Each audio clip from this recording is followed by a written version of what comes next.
Yes. The first thing was because when I was 11 years old, in town was no high school. So my father said, Sabino, instead to play on the street, go to learn something. So my father said, you better go to learn something.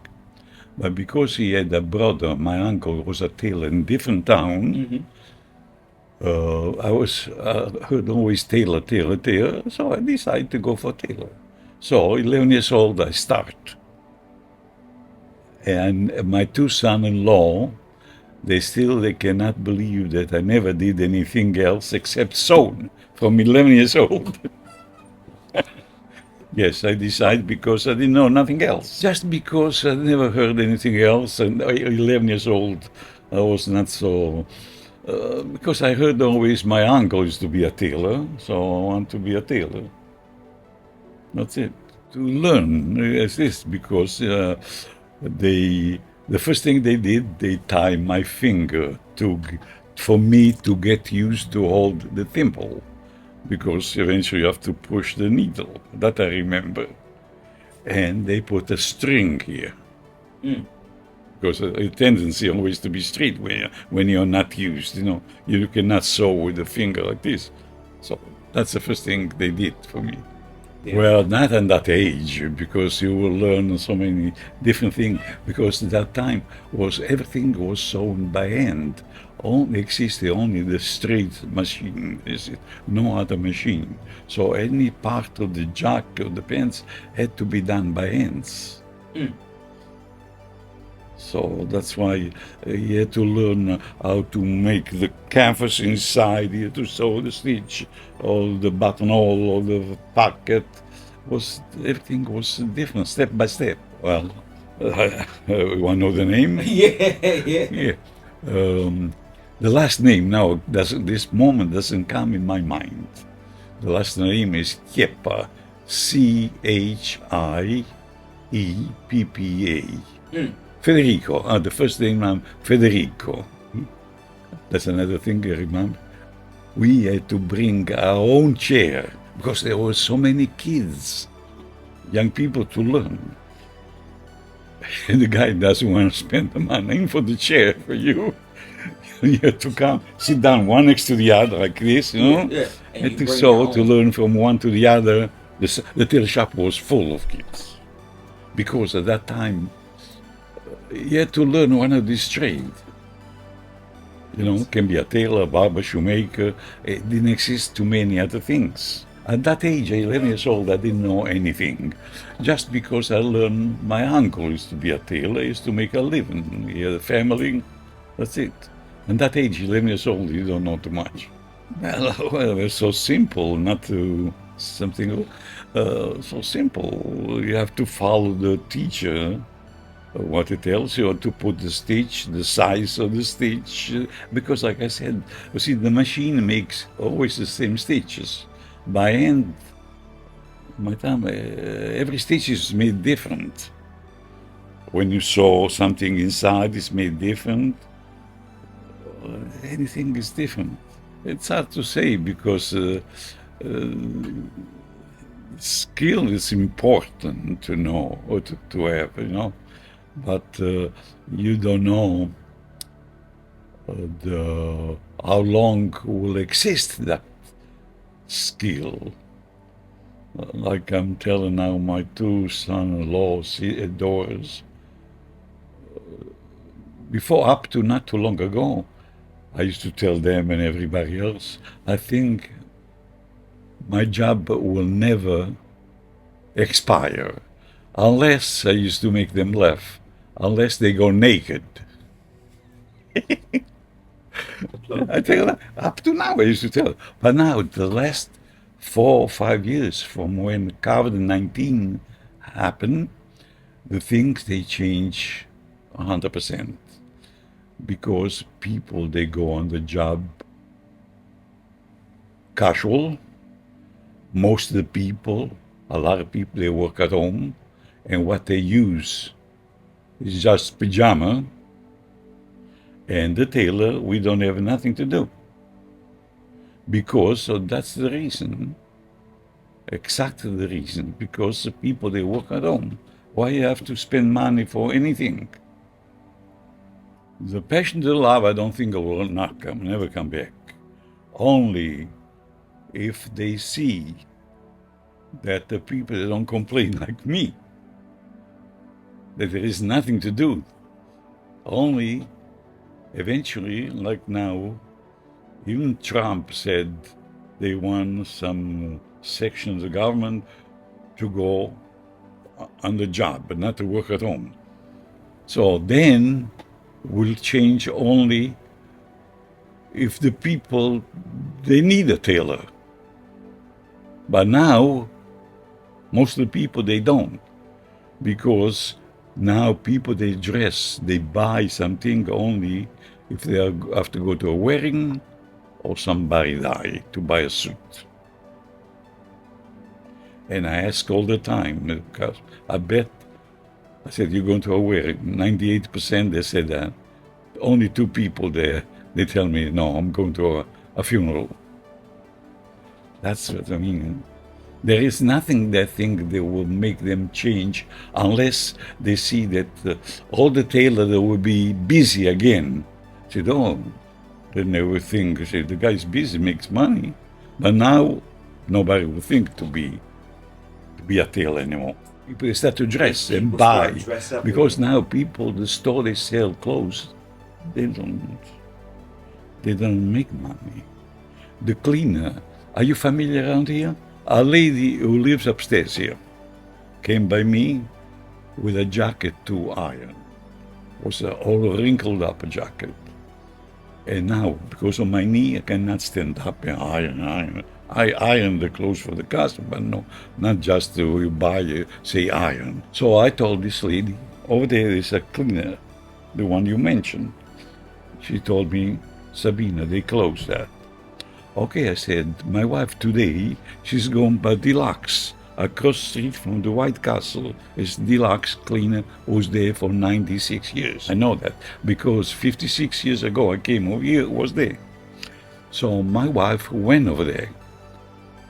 And she found out that they are open 2 days a week.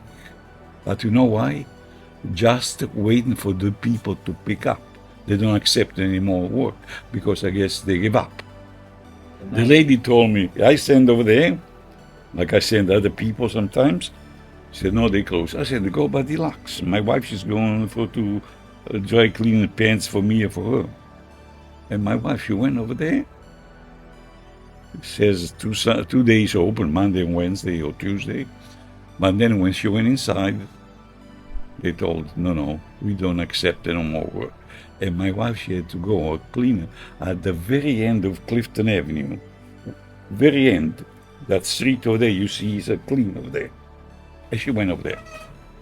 It's amazing. I mean, that's why it's so rare now to see somebody with a suit or jacket.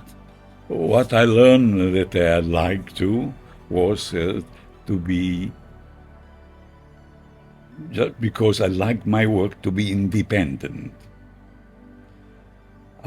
Even if I respect the hours, 9 to 6 every day, but still I can do what I want.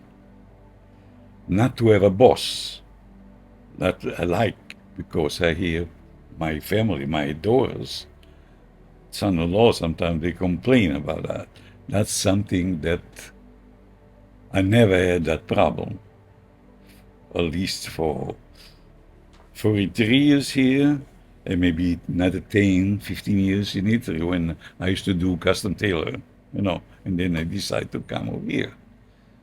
But to be independent, do the way you want, to schedule the way you want things, it's nice not to have a boss, I figure out that. Yeah. Just yesterday I was talking with somebody, I said, oh my God, I don't have that problem that I have to worry about. Oh, in the place where you work, sometimes you don't get along and you feel like to quit, not to go anymore. Instead, for me, it's just the opposite. I can't wait to come over here because I enjoy that. Really, I enjoy it. And then when you enjoy, you do quality work because you like not to give a chance to a customer to complain about you for quality work, you know. The money is different story. That's different. Peace family, looking to take your brand, artistry, or business to the next level? At V2G Multimedia, we specialize in creating digital biographies, stunning, interactive PDF flipbooks designed to showcase your story, services, or products in a professional and unforgettable way. But that's not all. When you work with us, your biography gets a permanent feature on our affiliate platform, the Biosphere, where it gains ongoing visibility as our community continues to grow. Ready to elevate your presence and connect with a broader audience? Visit v2gmultimedia.com for updates and consultations on how we can bring your story to life. Now, back to the video. If I see, for instance, a customer that he doesn't know what he wants, it's too complicated what he wants, not because I don't know, I know what to do, but I know I cannot please him because he doesn't know what he wants.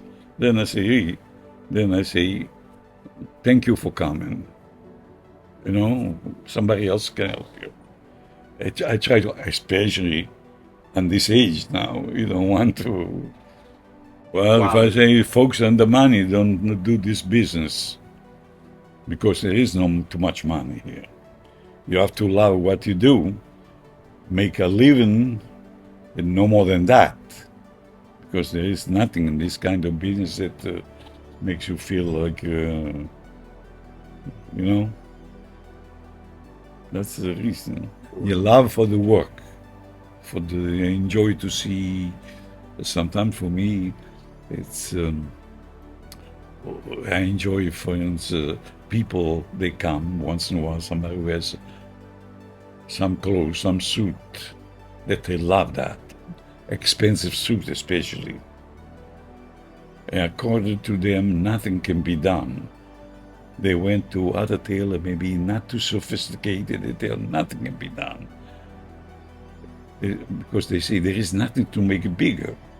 I know the way to make bigger. The same thing like I told you, only the way, if you love your work, you have to be happy. For me, it's enough if you make a living, you know, not to, like some people, they dream to get rich. For me, my dream was just to make a living with the family and continue to do what I do, that I enjoy every stitch I put. That's all. Not rich, no, because I know I could not be rich. You know, of course, you think, but there is no chance. That's why my son-in-law, my grandson said, there is no money, but I knew already there is no money in this thing. You have to, it's enough for me to make a living with your family, and that's it. A young man came this week for two suits, a young man, unusual young man with two suits. He's working on Wall Street in New York. But he, like me, he doesn't like to go to New York every day because of the stress. And that's why I said, I'm so happy. Up to a few years ago, I used to walk from my house here every morning because I live East 7th Street, awfully about 7 blocks away, before Crooks Avenue. 4 blocks before Crooks Avenue. And then with the knee and with the age, I had to give up that. My wife, she brings me, she comes to pick me up, you know. I never thought to worry about it. She would not be happy with me, my decision. You know, that's it. And maybe that's why my grandson doesn't want to learn to do this, because maybe I'm not the same mentality like my grandfather. To keep me help, because all my family we agree with me. I'm happy, especially when I see other people they complain about this and that. I don't have nothing to complain like them for the distance of the work or to have a boss that I can do what I want when I want. Even if I'm not the type to show up unless I have to go to a doctor someplace, a flat tire in the car to complete. Even at this age, I'd like to respect the hours. My wife, she comes to pick me up, and I say, don't forget, I close 1 o'clock for lunch. Don't come too early. Otherwise, you wait outside in the car. You know, she knows my habit. She does. We get along very well. That's all. Better what I do? No, I don't think so. No. Continue to do this life. The only thing I hope is my knee. Really, it's the truth. The truth. Because I go by the cardiologist, or every 3 months I go different doctor, 6 months. And they're so happy to show me on the computer this and that. Oh, you're doing so great, At the cardiologist, I said, what about my knee? Can you do something? No, that I cannot do anything. And that's what thing bothers me. In the morning, now I don't feel like to get up because the position in bed, sometimes you dream, you move around, it hurts more, It's not like sit down, I don't feel no pain. Then if you're going to start to move, walking, I walk in faster than my wife. She's 2 years younger than me. My daughter, they say that all the time. Look, my father is there. My wife walks slow. But that's part of the age, I said. You have to accept it. Because I have 3 sisters in Italy. One is a year younger than me. And she has exactly the same problem. So there is nothing for her to do the same thing.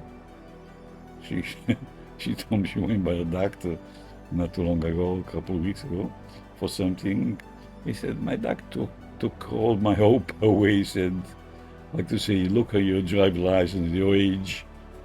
That's included in that. Yes. I don't know if I told you, I think I told you last time. A customer of mine, 92 years old, he came a couple of years ago. He lives in this house for old people. And I was complaining about me. He said, well, I am about 150 people. Everybody complains about the knee, the feet, or the legs. So when I talk with my wife, she complains I complain about the knee, she complains about the leg and the feet. Norma says, her name is Norma. Everybody. So we have to accept that because there is nothing to do. Because the only thing to do, like I went to 3 specialists about the knee, and nothing can be done. Like now I saw on TV Trevino, that's a sportcaster, that sport guy, he advertised the same thing, to put the jelly in the knee. It's in South Jersey, but I'm sure I went to 3 different doctors, only the first one. They put an injection the first time, said tomorrow you feel better. Really for a couple months. But then after that, it seemed they got worse. So the injection doesn't do anything else. The bones, when they touch each other like this, I don't know. Well, all my life, especially the last 43 years that I'm here, that's all. I enjoy my work. I enjoy to talk with the people. I enjoy my family. That's it. All my life. But I don't want to change because I talk with different kind of people, like I said before, who complains about to go to New York, who complains about the job, they don't get along, so many different things. So that makes me think more, Sabino, what you complain about? You do what you want. That's the only thing, really. There is nothing to complain. I don't know. There is nothing to complain about me because everything I do It's what I accept to do. I continue to accept it. I will do until I tell them when the guy from upstairs called my number. Then I have to show up.